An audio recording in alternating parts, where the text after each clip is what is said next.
The 10th episode of Girls Band Cry does something rather curious. Nina is given a task near the beginning, struggles to get started, and then appears to put it aside for almost the rest of the runtime before it crops up again at the end. But in retrospect, she actually was making progress all along, even if she herself was not aware of it at the time. We begin with an amusing repeat of episode 7's opening, joining the girls just after a performance that we don't see, where they are having difficulty hawking their merch, despite having a real name this time, but at least they have no trouble selling Polaroids with Rupa the Lady Killer.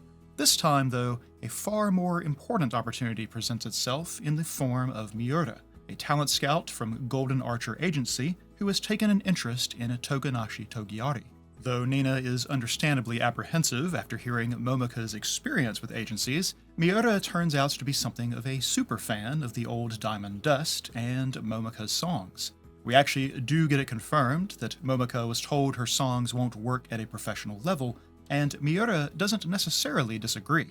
However, she seems to think that Momoka's current band can see those songs reach success. She leaves her card and gives them a mission: to leave a mark when they play at the upcoming festival. An agency reaching out is one thing, but Miura has personal interest in Momoka and her new band with their current sound. They are unlikely to find such good fortune again. The stakes have been raised. Subaru even compares the festival to an actor's final audition. And then, despite how important the show will be, or maybe because of how important the show will be, Momoka asks Nina to write the lyrics to a song she has written. And while Tomo and Subaru are understandably dubious, Rupa is on board, saying that the two seem to understand one another. Aye, Rupa. And what a hard-fought battle that was, yeah? This, then, is that task for episode 10. Nina needs to write the lyrics to a song. But how? What goes into that? Where does one begin? She expresses the problem to Rupa and Tomo at work. Even though she knows what she wants to write about, putting it into words is putting it outside. What you had inside gets out and takes shape. Though Tomo is justifiably annoyed to have Nina explain something that she's done many times before, it illustrates the issue succinctly. Lyric writing is like many forms of creative expression that begin as abstractions or feelings, something that seems fully formed inside one's mind, but the process of translating that to a painting or a sculpture or a song is not so straightforward. Requiring an abstract thing to take a concrete form can be difficult. Like the abstraction resists changing shape, but only in the process of doing so does one learn what one has, or doesn't have. And the difficulty of this translation is only one hurdle.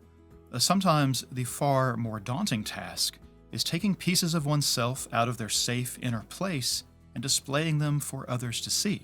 That can be painful, as though one is the very block of marble that someone violently chisels away to reveal the statue underneath. While Nina does not say specifically the thing she wants to write about, we can conjecture it has something to do with her past, the bullying incident and everything around it. Back when Momoka first heard the story, she suggested Nina could write 5 songs from that experience alone. This was part of Momoka's argument about why Nina should sing, a larger trend of prompting Nina to express herself and share her honest feelings. Putting emotion into her stage performances has been that release, but those are someone else's lyrics. Surely, the next evolution would be for her to sing her own words about something meaningful to herself, and so nothing seems more likely than the crisis she went through, and perhaps the song that rescued her from it. I call this video How to Write a Song, but we do not actually watch Nina write any of it.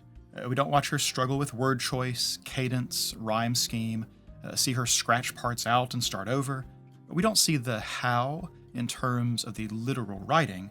Rather, the more important part is, how does Nina get to a place where she can start to take what's inside and put it outside, to let it take shape? The difficulty isn't a particular lyric or meter, but reconciling the things inside her that prevent her from moving forward. And that is what most of the 10th episode is about. And while I don't love doing a full walkthrough of an episode as analysis, this songwriting process is one that builds on itself. And there are so many deft little touches along the way that I feel it is best to progress chronologically. Almost immediately after Nina expresses her difficulty in beginning to write, the inciting event occurs, her mother showing up unannounced at her job. Her family received her letter and the returned bank book, and coming to the city to find her is their response. Personally, I'm glad this wasn't the end of it, as it's hard to believe there would be no repercussions or reactions to such a dramatic choice on her part. But Nina seemingly believed they would just let it pass without comment. She even says to Momoka later that they used to just ignore her, a first clue that she doesn't have her family as figured out as she believes. And now, a part of herself that she thought she was leaving behind has shown up at her job, while another part is staking out her apartment to confront her. Her response to her parents, then, is just like her response to her past. She runs away. To be sure, in the beginning, Nina running away was a healthy step for her to take, defying the situation she found herself in and trying to find her own way forward. She feels great affection towards Momoka's song because it gave her the courage to refuse her fate, and we first met Nina listening to it, as she flees from everything she's known, a plunge into the unknown of a new city and a new life. Getting distance from her pain allowed her the chance to heal, to grow, to figure out who she is when not shaped by circumstances she didn't choose for herself. That process is what we've been watching her go through for all these episodes, in fits and starts, some missteps, some victories. But there was always going to come a day when she must turn around and face what came before as the new person that she's become, or else she will be haunted by that past forever. She is, understandably, reluctant. She needed the push of Momoka's song to propel herself to action in the past, and we've watched how much prompting and prodding was required to get her to join the band and then sing on stage. Nina eludes her parents, staking out her work and home, retreating into Subaru's apartment, and I like the choice here. Subaru is the other member of the band who has reason to hide her band involvement from her family, is presumably the most sympathetic ear. Despite that, she questions whether Nina shouldn't talk to them all the same, as she doesn't even know why they are here. So Nina reveals her mindset. They can't understand each other, and she relates it to the situation with Subaru's grandma. They have different values. In fact, to her, all they say is nonsense. Nina feels like talking to them will be a fruitless exercise. She's sure she knows how it will go. Nothing will change, except that she has to be bothered to go through it all over again. Then Nina references the songwriting again. That's the thing that she needs to do. She doesn't have time for this right now. Everybody's future is on the line. And Subaru, rather than agreeing, which you might expect from someone whose future is also on the line, tells her it sounds like she's running away. At this, Nina turns over and faces away from Subaru, and I want to draw attention to the oddity in her lying upstairs to have this conversation in the first place. This is one of many instances I will point out where Nina is trying to obscure what she's feeling from other people, as she is engaging in avoidance. She isn't having this conversation face to face, and she turns further away when it starts to become heated. It doesn't, Subaru just offers to let her stay, but let's note Nina's reaction all the same, and note that Subaru tried to reframe Nina's situation. The next day, Nina discovers what it means to have a guarantor for your apartment when you're a minor, as her parents have locked her out. Honestly, when Rupa being Tomo's guarantor came up in episode 9, I wondered if they weren't setting up a situation with Nina's apartment, introducing that idea, because she was surely in the same boat. We didn't have to wait very long to see the truth of it. I don't think this nuclear option on her parents' part would have been enough to force Nina to meet them either. I don't think that was all that was required. Instead, we needed yet more prompting from other bandmates. Rupert gives her the ticket home, something we later learn was a ploy from Nina's mother, which means she had the ticket with her when she showed up the day before. It's a round-trip ticket, which is the only kind that her friends would have bought her, and that helps sell the deceit. But Rupa adds her own flourish to justify why she and Tomo would give this gift, referencing the time she lost her own family. She was supposed to call them, but work ran over, and she figured she could always do so later, but that was the last time. No other chance ever came. As she says, you have less time and opportunities than you think. Like Subaru, she has reframed the situation. Nina will get that treatment one more time when she ends up at Momoka's, and is herself starting to ponder if her family really cares.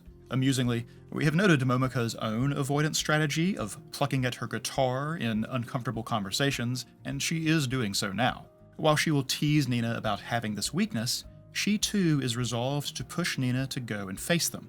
After all, Momoka was just forced into confronting her own past, whether she liked it or not, when Nina's hijinks prompted the conversation with Diamond Dust. And so, Momoka both saw firsthand the benefits of doing so, and she also owes Nina a little push, whether she likes it or not. And then, the way Momoka reframes her situation. The thing Nina can't let go of isn't the exams or the bullying, it's that her dad didn't take her side. And when Nina protests, Momoka insists she go meet them if that's the case, and in fact, she is not welcome back until she does. It is, again, a solid choice to have Momoka be the one to give the final push, as her song and her early episode efforts were also what got Nina moving.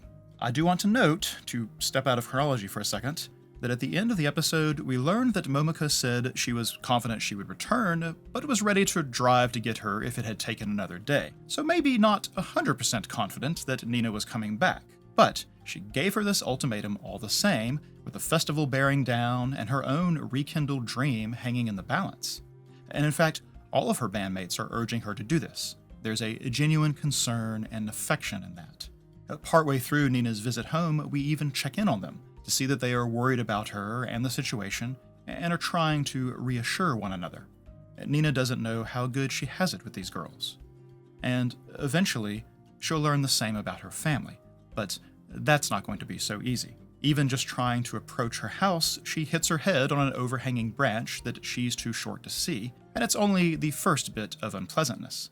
Once inside, the very first thing we focus on is those blasted family precepts, looming ominously over the conversation. Nina seems to have filled them in off-screen, and now everyone understands about the band, being close to going pro, all the things she kept from her parents. The positioning here is meaningful. Dad is in the other room, smoking, back turned and in the dark, while Nina's own back is to him. He was similarly turned away from her in the past when they argued over her dropping out.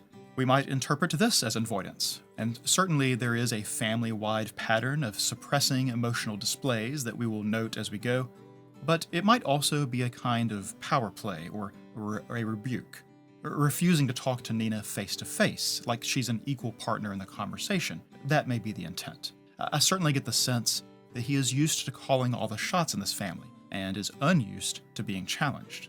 Leaving aside how all this turns out, let's pay real attention to this first conversation, as it gives us insight into how things probably went in Nina's past. Her father brings up all these things Nina has done without telling them when she was supposed to be studying for college, and then says, "Do you know how hurt your mother is?" He is trying to prompt Nina to feel guilty, to feel like she wasn't thinking of other people. And then we see each of their tics. Nina's building attention lines, the things she feels but doesn't say, while we close up on Dad lighting another cigarette. I feel confident this kind of exchange has happened many times before, and Nina at least says, "This again. Mom's got nothing to do with this." I think we can conjecture between Dad's behavior and the precepts and everything else that he ascribes to a kind of traditional view of his role as a father and as a man. He is not supposed to show emotion, except maybe anger, and so he cannot say that he is the one who feels hurt by Nina's deceit. Maybe he assumes Nina would be more bothered that her mother was hurt. Either way, he is bringing in something her mother hasn't said herself to score a point on this conversation's opening salvo.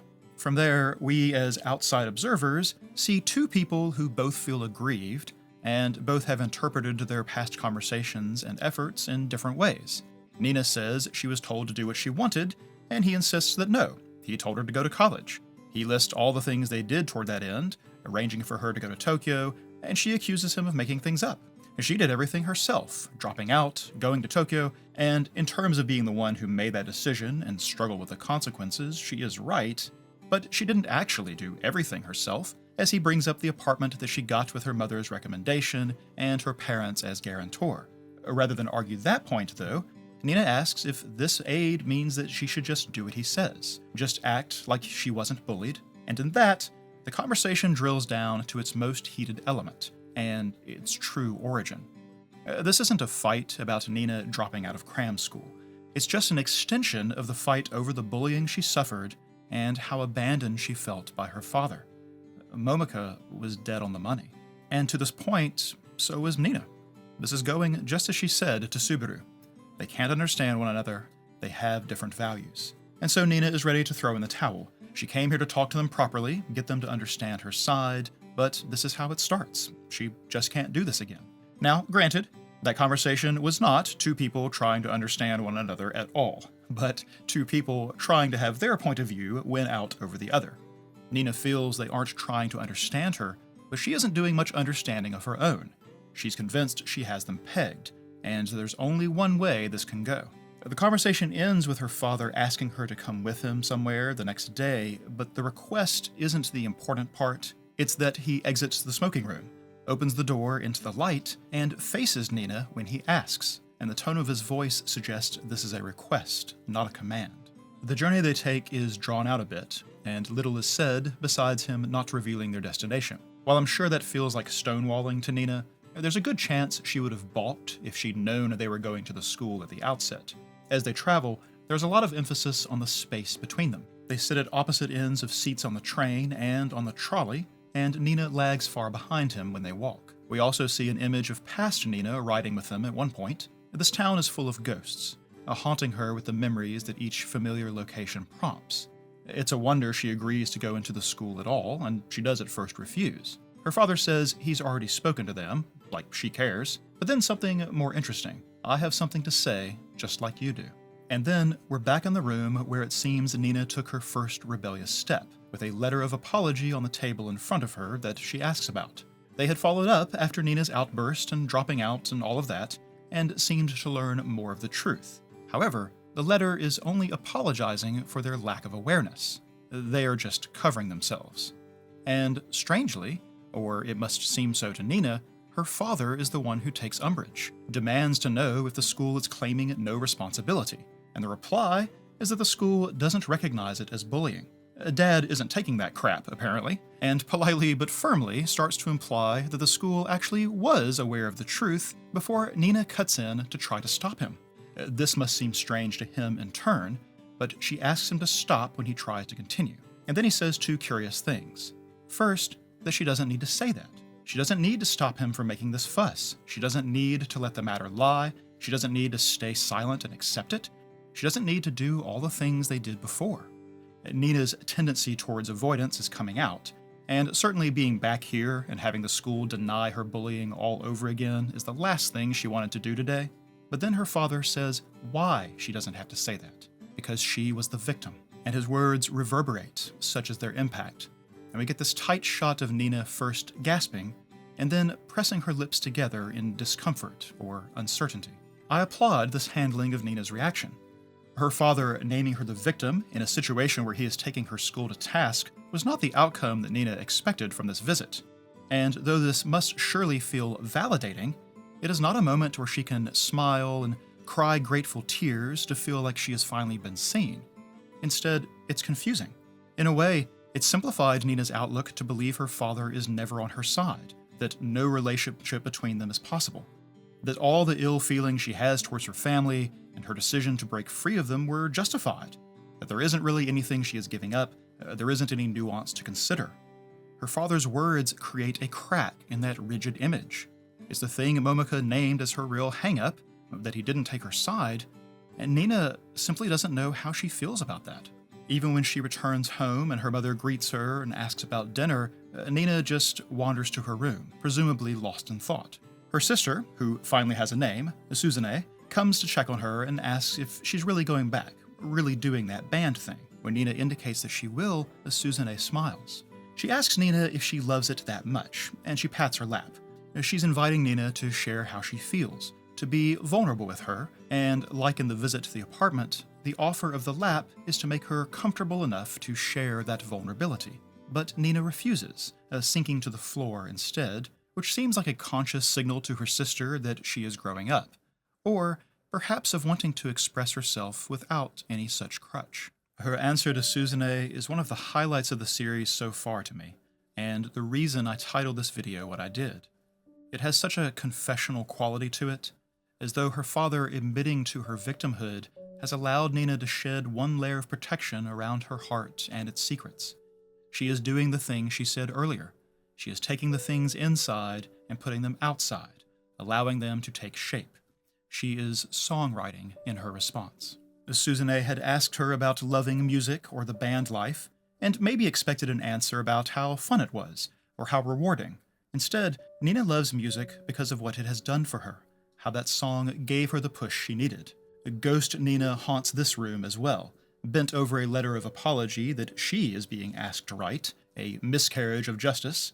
What a great choice to switch to an angle where we see past Nina in turmoil over where she is, while behind her, the very uniform she wears hangs up, never to be donned again. Her answer also includes something we could already surmise, that Nina had been told the smart thing was to hold it in. We keep things bottled up in this family. We don't make waves. She thought she didn't have any choice, but the song told her she did. And she says, "I should stop thinking ahead and just take a leap." From here, the accompanying images to Nina's answer cease to be memories of the past or the room in the present, but take on a more symbolic, imaginative quality. This is what I mean by songwriting. Nina is picturing herself and how she felt at that point in time, and conjures imagery to match. It's creative. It's artistic expression. She replays the scene of her running out on the forced handshake that we saw back in episode 8, where she continued on to the broadcast room and played the song for the whole school. But in this version, that act becomes metaphor instead. She said she should just take a leap, and so the hallway tilts until she is not running, but falling down its length. And from here, too, both her words and the imagery are full of ambiguity. They can mean more than one thing, or else intentionally invoke uncertainty, as when she says she didn't know if that leap led down to hell or up towards the sky. As we pan around to see what she sees, we find her hurtling towards the clouds. But is she above them, falling to earth, or below them, rising up? She didn't know at the time, and so the imagery is also uncertain. What she did know was there was no ground to return to, not that she wanted to go back. If we liken this leap to the broadcast room takeover and her defiance, then the meaning is the same. She cannot go back to the same condition as before, in that school or in her family, and she is fine with it.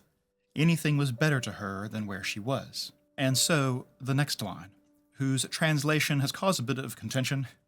Crunchyroll's subtitles, which evidently are Toei's subtitles, give the English subtitle of "Back then, I was trying to suppress the person I was." Other translators have suggested that this line is more explicitly about Nina considering killing herself.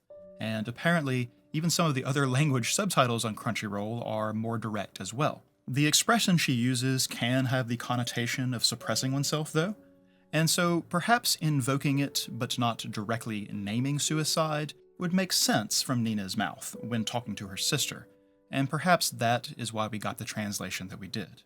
The imagery, though, seems to lean a certain way, as Nina crashes through water as she delivers the line.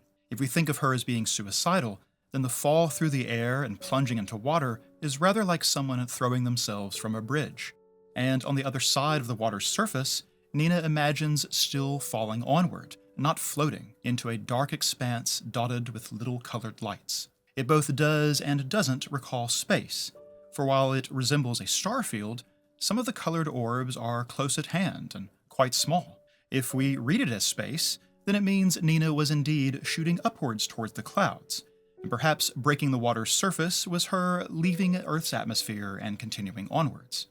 But we might also read this dark, abstract environment as the other side of death, and the impact with the water, the end of Nina's life. And I believe the uncertainty is quite on purpose, as we might instead interpret this simply as the unknown of the future. It's dark and mysterious, but full of colorful possibilities. After all, the orbs have been positive imagery in the series so far. Or maybe the orb's presence is simply because, at that moment in time, death seemed like a positive turn of events. I think it's most likely that she means a combination of these things, and the most important part is that she is done being the person she was. Whether literally or figuratively, she wants to kill the old Nina. She wants a different life, and doesn't care if it's one soaring towards the sky or downwards towards hell. And her words as she comes out of this imagery support that, I think. She may not have wings, may only imagine she's flying, but she loves who she is now the most. Proudly can she say, "This is the real me." I also want to point out that the falling or flying sequence echoes some imagery from the first episode's beginning and end. Nina, listening to the song on the train, is accompanied by shots of her running down that hallway, up some stairs, and then suddenly leaping up into space. And at the end of the premiere, the visuals of her performance of this very song include a Nina upside down underwater and a Nina inside a field of glowing colored orbs. This is perhaps not the first time she has associated such mental images with what she felt around this time and in conjunction with the song, but it is perhaps the first time she's tried to share it with someone else, to reveal the words inside. Now, while we do get a brief glimpse of the lyrics at the end of the episode, I have not looked up what they say, and the version we get in the anime will probably be truncated as well, but I wouldn't be surprised if some part of this imagery makes it into her song, the words outside taking shape. Anyway, suffice to say, Suzune got a rather convincing answer to her question, and Nina becomes aware of her leaning over when a single tear splashes her cheek. Suzune is smiling, and there's only just a hint of more tears around her eyes. This family really does try to keep it all inside. She says she understands, but asks her to be sure to eat before she goes. And while feeding Nina is simple hospitality and a kind of affection, in the past, we talked about how the family precept of eating together appeared to have the opposite of its intended effect. Sharing a meal should promote solidarity and family bonding, but its rigidly enforced nature created resentment instead. And so, imagine Nina's surprise when they take a dinner in their room, just the two of them. And when Nina asks if they shouldn't go down, Suzune is the one who is surprised instead. And in that reaction, we learn something. Nina brings up the precepts, the reason they should be going down to eat, and Suzune sort of waves them off, saying that it's been weird since she left. Her surprise means that the precepts have not been strictly followed for some time now, so much that she needed a moment to understand Nina's question. Throughout the series, we have watched Nina be this disruptive agent of change in her bandmates, challenging Momoka at several points, challenging Subaru's continued deceit of her grandma, challenging Tomo's assumptions about the other members. Evidently, Nina caused a similar disruption in her family simply by leaving it, by refusing to believe that she was wrong and staking her future on that belief. Suzune gives one example, that of their father recently getting drunk on beer despite not being a drinker, and in that state, apparently asks Suzune what she thought he should do. Nina is shocked, and Suzune asks if she can believe it. For both sisters to react this way means their father never asks for advice or expresses uncertainty.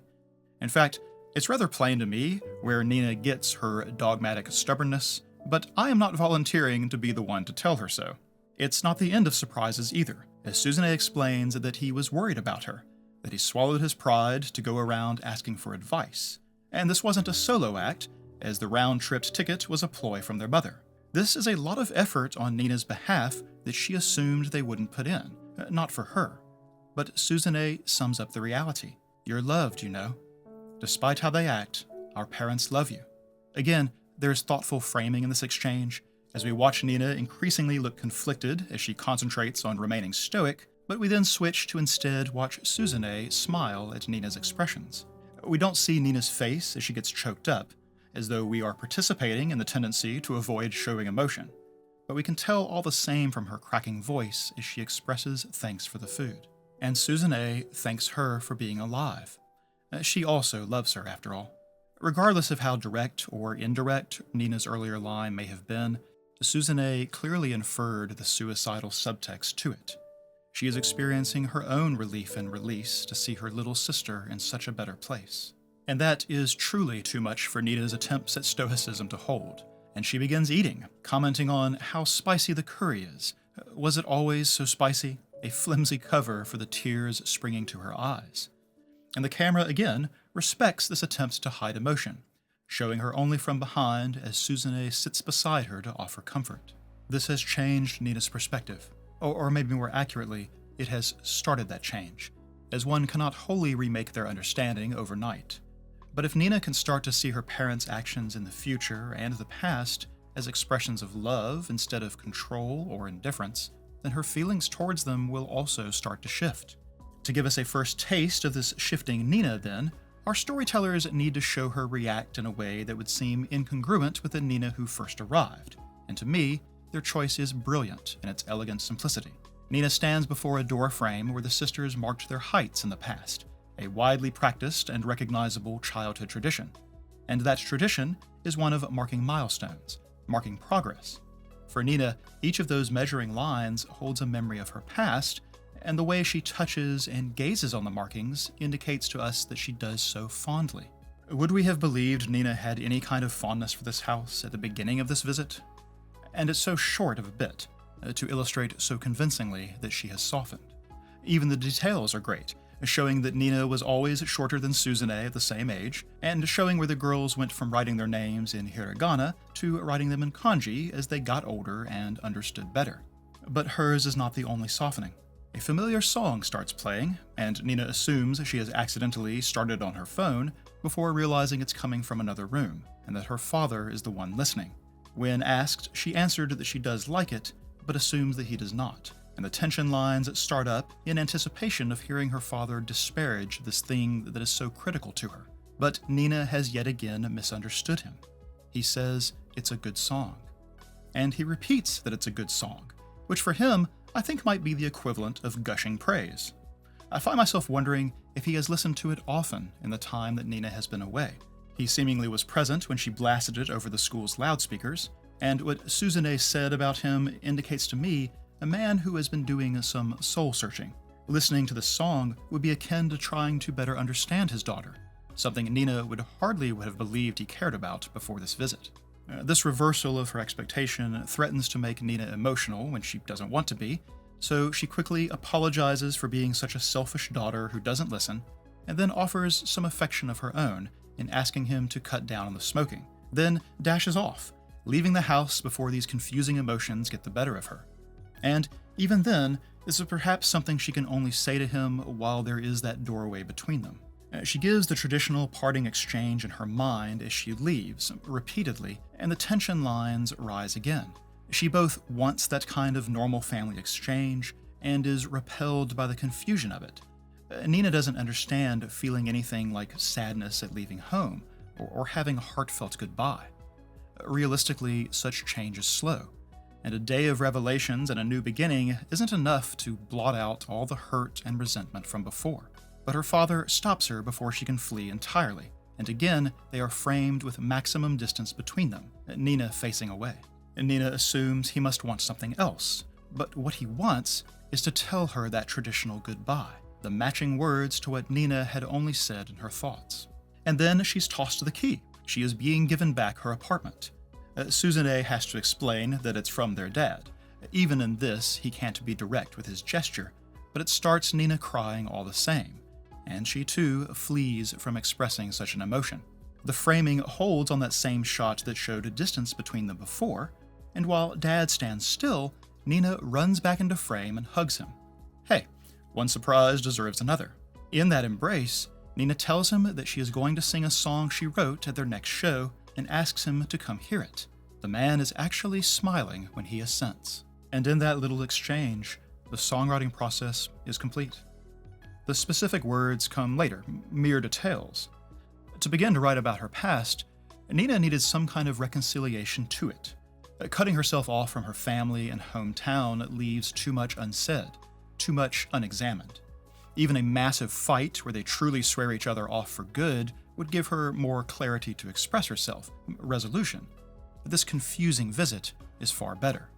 Nina has to question a lot of assumptions from before. She must unpack past events with a new perspective on what her family may actually have intended. And such introspection is a critical component to the creative process. But the one thing she still needed is what her father has just supplied: the right audience. Art is a conversation between the artist and those who experience what they create. And while Nina can sing about her troubled youth to 1,000 strangers who may very well take it as parable, who she really wants to sing to are those whom the story concerns. She has trouble expressing herself, and she gets it honestly, but the series repeatedly names the stage as the place where one can speak freely. A face-to-face, honest conversation with her father may be an impossibility, and certainly wouldn't happen anytime soon. But singing a version of what she wants to say in a situation he would hear is a far easier goal. And I dare say, knowing he will hear her song will supply some inspiration for what she chooses to say. Because certainly, it's not like everything is suddenly all roses. Another one of those deft touches occurs when her father slowly starts to return her embrace and Nina pulls away from him instead. She's not there yet, and I find that a believable reaction. Just a day before, she had woken up thinking of him as an antagonist. But it's not a complete rejection on her part. She gives them the pinkies for good measure and continues running off, and says her goodbyes out loud this time. And 2, she thanks them for cutting the branch that she struck her head on when she arrived. Or we might read that to really be saying, "Thank you for removing the obstacle in my path." Nina ends up writing her song on the train back to Tokyo. I looked it up, and she should have had about 6 hours to do so, but clearly didn't need all of it since she once again arrives asleep. I imagine that this visit removed a lot of mental blocks she had before leaving, and the words came more easily than expected. It is a far healthier and happier Nina that returns to the big city, and we get a few repeated bits to show as much. The same person wakes her on the empty train, and while the Nina of episode 1 was uncertain and spoke under her breath, this one is clear and upbeat. Whereas she looked out the connecting train window with some worry in the premiere, now she smiles instead. And of course, the station at her termination point, where she first met Momoka and first sang in front of people, needs to be revisited as well. The first time, she was a stranger to the whole city and knew not a soul in it. But now she feels like she's returning home, and hums in a pleasant way. And she knows people this time too. People who longed for her return and have surprised her by showing up. While the other 3 have fun at Momoka's expense over her backup plan of driving them all the way to Kumamoto, Nina once again tries not to show the emotion that she's feeling, which leads to an amusing debate amongst the others as to whether she's crying or not. It's just the kind of playful teasing you expect between friends.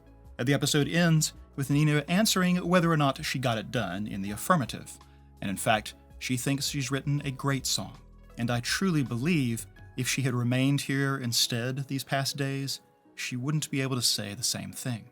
Lastly, because I basically went through the entire episode this time, we are going to skip the usual 5-element section, though I just want to point out a few things.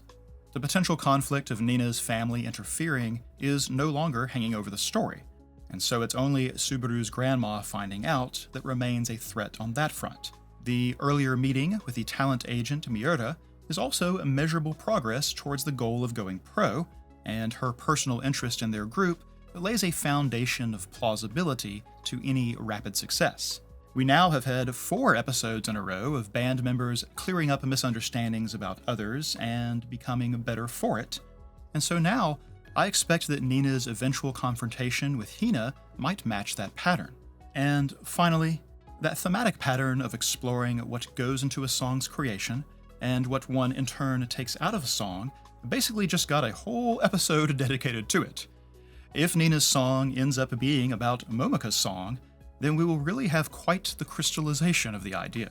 We have taken a break from the every other episode performance for a lot of character work, so perhaps we'll get to hear the result of Nina's efforts sooner rather than later. See you next week.